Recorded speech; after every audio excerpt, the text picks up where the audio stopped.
Bang! Yeah, 7-1-3, don't step in this league, throwing rocks out the backboard. Living our dream, better dribble to the three, take the shot, here a cash draw. And we don't even care what you say, we ain't scared of the hate, get a win in this last board. Stand in the paint, better clear out the way, hit the court with the black force energy. Every single week on a killing spree, you kidding me? You talk about winning with the epitome, you better be talking with peace, and we locking the key on them. Know that it's rocking with Ryan and Donte, the drip guy, we beyond the gossip, the topics we talk on a pop, and we conquering the obstacles that we cross as a team. Shot from the seats, we the Rockets like Elon. It's the H-Town Rundown. Let's get started right now.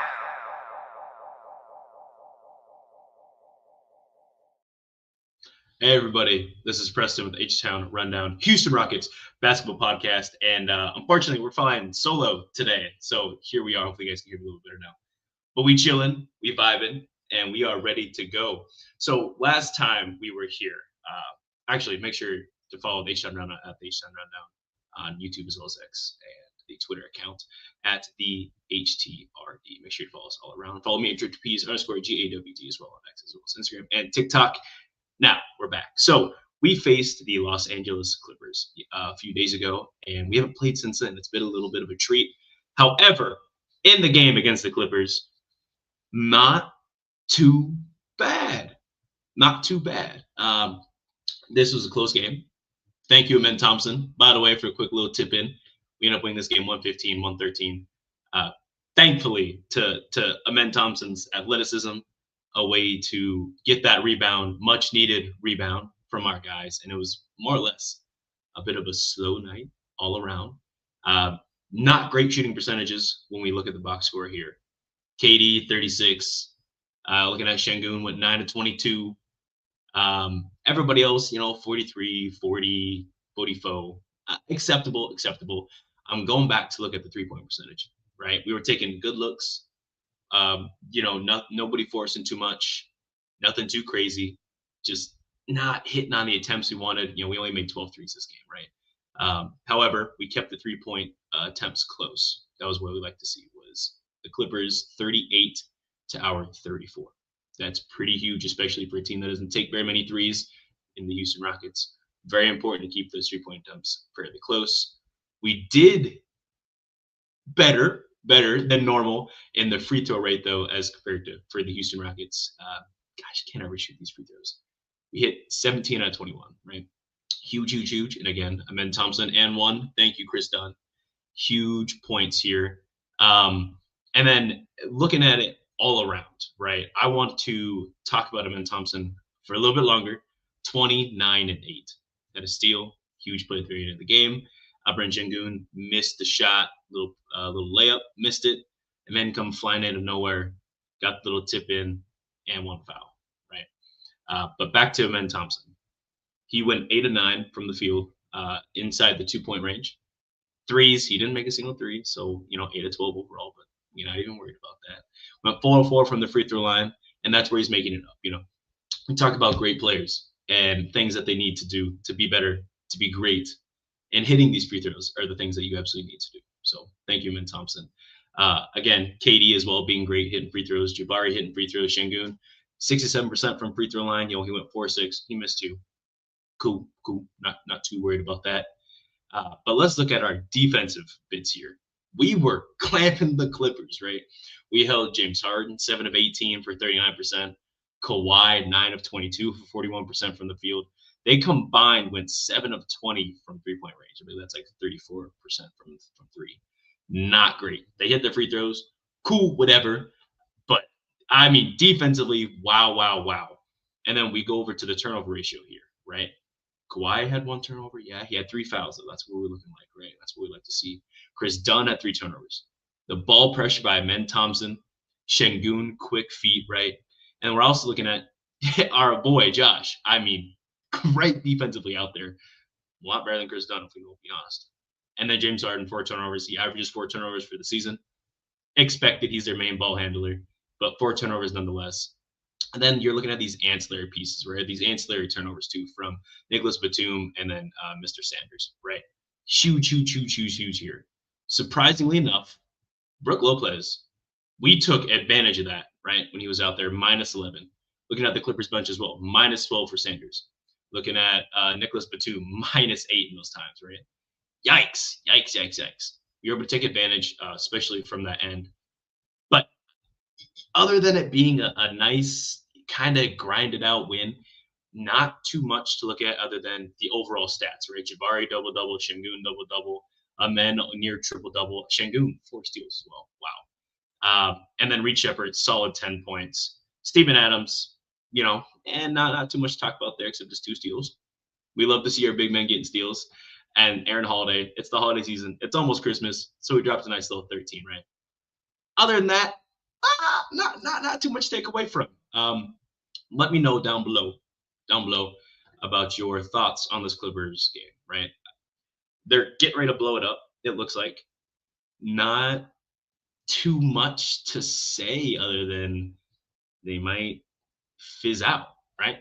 Is there anybody you guys think we should be looking at from the Clippers, right? We looking at James Harden, my goat, James Harden. Are we looking at guys like Zubac? I don't think we need a center. Kawhi, we got to give up way too much. Even for James Harden, we got to give up too much. John Collins sucks. I'm sorry to say that. I don't want him anywhere near whatever we got going on. So not really looking for that. But the Clippers have made it known. James Harden, Chris Paul, Bradley Beal, Nicholas Batum, Brook Lopez, recently signed, are now all eligible for trade, right? Chris Paul would be nice. Clippers sent him home. I don't know what the Clippers franchise is doing, but they sent home one of the greatest point guards ever, if not the greatest Clipper ever. Okay, so I'm looking at that. Can we take Chris Paul? Veteran minimum. We're not losing anything by taking on Chris Paul, right? And I mean, Holiday, he's great, right? Chris Paul, I think, would just be another great piece to have in the locker room, more or less. Maybe on the court occasionally, kind of helping that Reed Shepherd growth, kind of helping Amen Thompson, even with the playmaking, right? How to kind of be a defender with your size. I think, again, more important for Reed than Amen Thompson. But we're talking about trades, right? We're talking about if anyone's available. These players right now, these players are trade eligible as of today, by the way. Fran VanVleet, Dorian Finney-Smith, we still haven't seen play yet. Clint Capella, Josh Okogie, looking at Aaron Holiday, Jae'Sean Tate, as well as Jeff Green. Are we trading any of these guys? Probably not. Probably not. The only guy maybe might be Clint Capella. He's eating up $6.7 million right now. Love him. Great guy. Just hasn't been absolutely phenomenal in his minutes. But as the first time he's played on a team that's got anything other than 8 seed aspirations, shout out the Hawks. So I'm not too worried about him. I think come January, he'll kind of be more of what we're looking for. We've already seen flashes the last 4 games that he's played. But I don't think we should even be making a trade. Again, if we want to pick up somebody with a veteran option, cool. Do I love James Harden? Yes. Should we make a trade? Nah. Maybe you guys disagree, but nah. I'm not looking to trade James Harden right now, or trade for anybody, honestly. Even Kawhi Leonard's available. We just got to give up way too much. And as you see in the league today, we're looking at OKC, looking at Boston, right? Looking at Denver. Depth is everything, right? What can you do with your star on the floor? And that's what makes your team, right? Obviously, your star is a team. What can you do without your star, right? That's kind of the importance of the league right now. And again, like you're looking at Boston, yeah, they got 2 stars over there, but they have a crazy bench, right? OKC, one of the best records ever. I mean, they actually just surpassed Jordan's 72-10 Bulls record. They got 24. They were 24-1, and both times they lost somehow was to the Spurs. With Wemby coming off the bench, but we'll talk about that later. At a later date. It just OKC is pretty good, and then again, so Boston, Denver, and OKC, right? Huge depth. Houston is right in that mix, right? We've got a lot of depth, and I mean, even the Pacers when Tyrese Haliburton was there, a lot of depth, a lot of depth. These teams that don't have depth, that rely heavily on their 2 stars, they're not winning you anything, right? It's not the 90s, it's not the 2000s. not 2010s even, right? They're just not winning much these days, right? Looking at the Milwaukee Bucks, even with Giannis, they were the ninth seed. Yikes, that's incredible, right? The Bulls had a better record with Giannis on the court. The Bulls, yeah. So that says all you need to see right there. Maybe some other teams that you want to look at is Golden State to a degree, right? They had depth, right? They had some movement going along those last couple of years, but now that they kind of lost that some of their ancillary pieces, Klay Thompson, namely, right? They haven't done much since 2023, 2024. Consistently either first or second round exit, which again, great for them. Steph's been doing his thing over there, but they just lost to the Blazers 3 times this season. They just got swept. Wow. And the Blazers are a young team, but wow. Just it's just not worth giving up your depth is what I'm trying to get at here.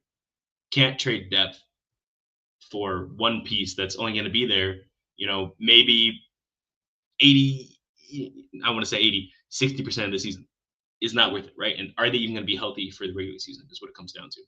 Because we're already dealing with Tari Eason. Love him. And we've been doing great without him. We're going to be doing even better once he comes back, which news, maybe he's coming back tonight, right? Against Denver. That's what I'm hearing. So hopefully Tari Eason's coming back. I can't wait to see him play. He played his last game November 14th, a month and a day ago. Wow. So hopefully he comes back, and don't expect an explosive 20-10 and 10 game from him, right?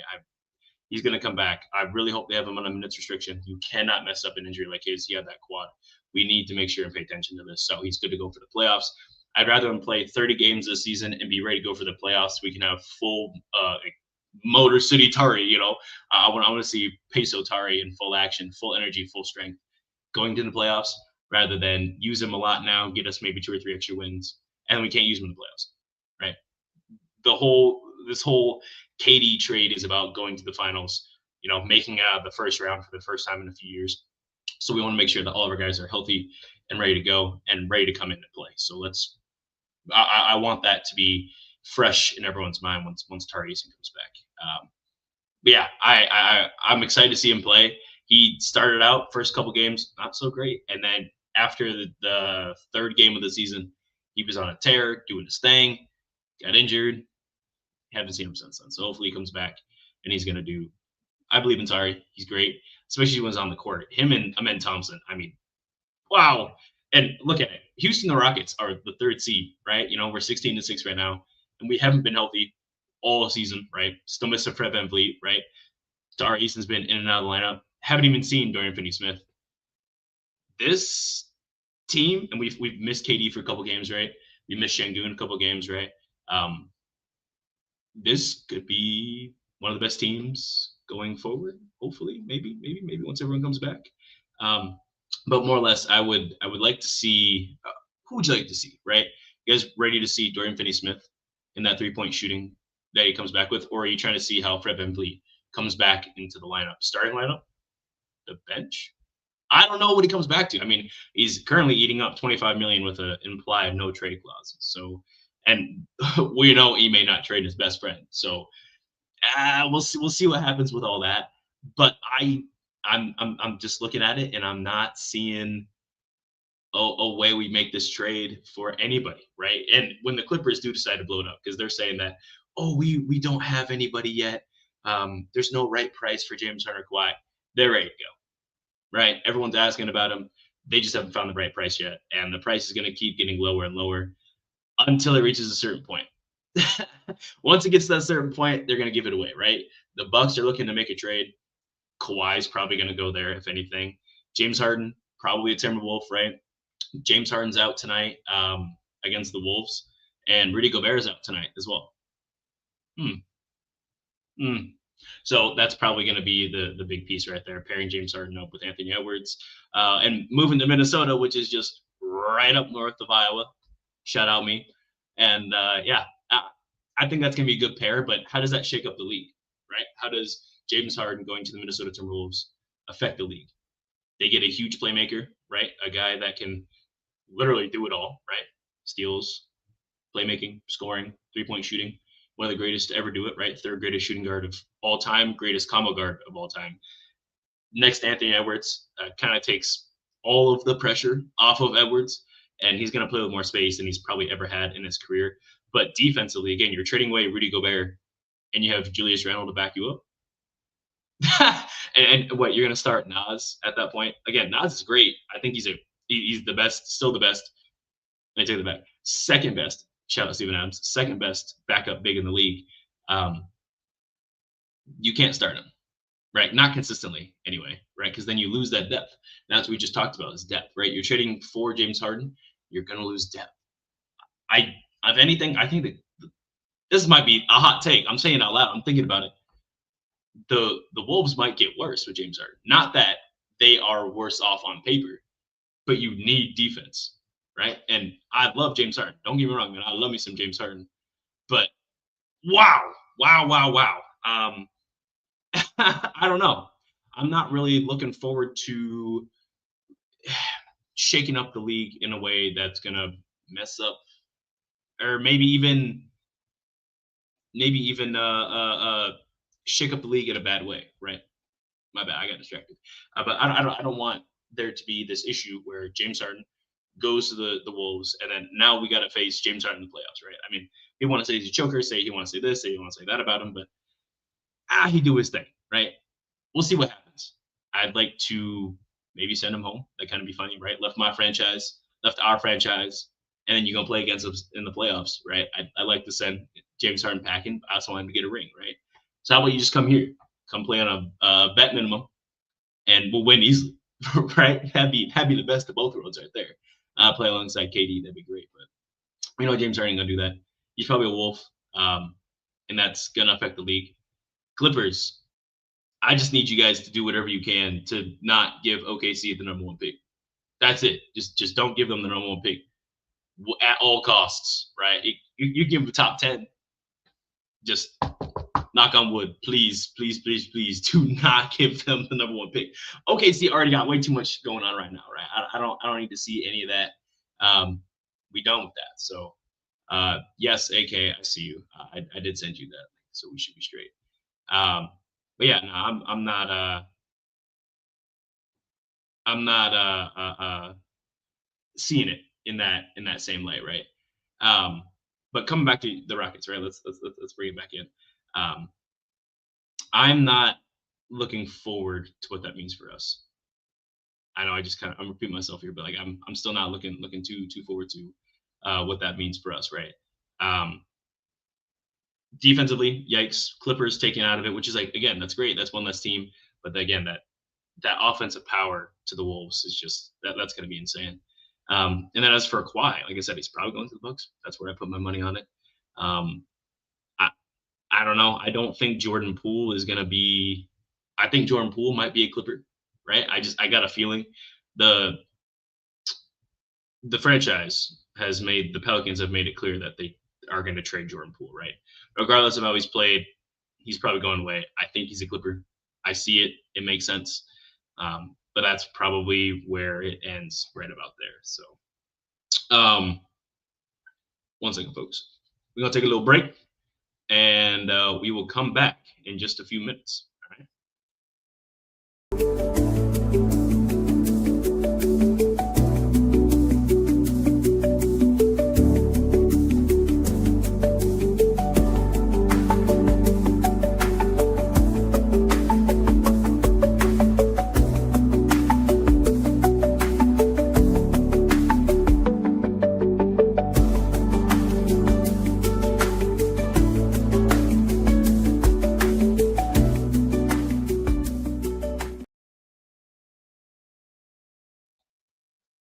And we're back. Thank you guys for coming back. So yeah, leaving off with where James Harden was at, everything like that, but we're done with that, right? Let's just move on to the final bit of the podcast here. And we're going to talk about the Denver Nuggets versus the Houston Rockets. Looking at it this way, Houston Rockets are set to face them today at, they say at 9:30 ET, right? Otherwise, we're looking at 8:30 CST, #Iowa. And I think it'll be a fun game, right? Last time we faced the Nuggets, Jamal Murray went crazy.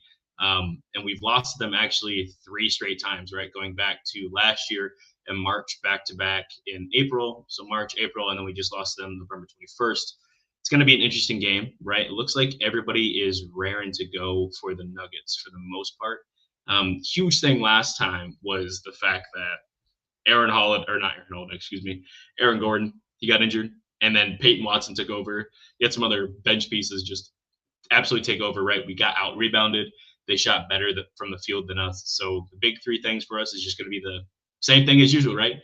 Got to make your shots count, got to get your rebounds, and you got to make sure that you're out here actually defending your people, right? You need to stick to them, right? Like flies on shit, you got to be right on them. So make sure that you are defensively intelligent, right?